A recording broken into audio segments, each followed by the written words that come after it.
Kevin's back tonight from Four Corners Wellness Center and Shatter Our Silence to help us combat stress this holiday season, because this is the best and worst time of the year, to be completely honest. It's so it's stressful. There's so much going on. Yeah, and I think, to your point, there's all these expectations, and it's this time of year that we have gatherings that we don't throughout the year, and then the expectations of gifts and the gatherings that we go to, and it's all that. And then I think that part of it is, and then and we're supposed to have fun, right? While we're preparing for this, right? And then, but what if I have losses? What if there's been a breakup of a relationship? So there's a lot of variables that play into it, even though I'm supposed to put on a happy face. Right. So what are some strategies? What are some things we can do as we continue to move into this holiday season to prepare ourselves a little bit?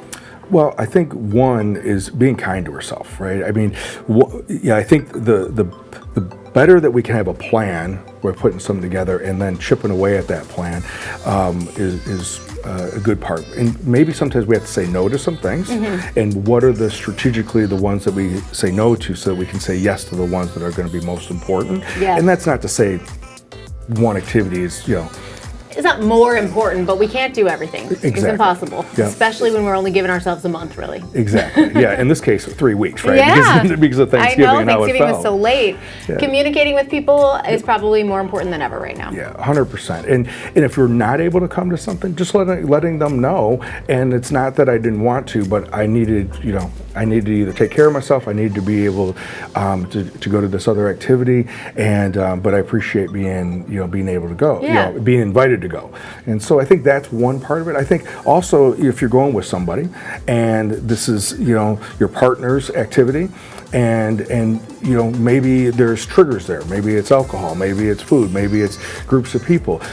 Have a plan going into it, and then also have a plan that maybe we drive separately, or I'll leave, I'll Uber home, and that's okay too, because nothing's worse than the one person wants to be there, the other person's got the look on their face that they want to go, and nobody's having fun then. Right, absolutely. Boundaries is such a key word, a big buzzy word. How can we utilize those in the holiday season?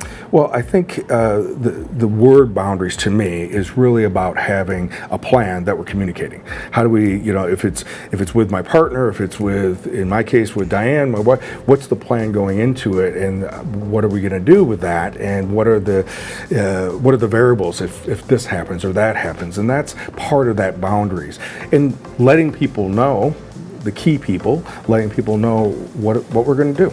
It's like, I got this going on tomorrow morning, so I need to be home by 11 o'clock, right, or whatever it may be.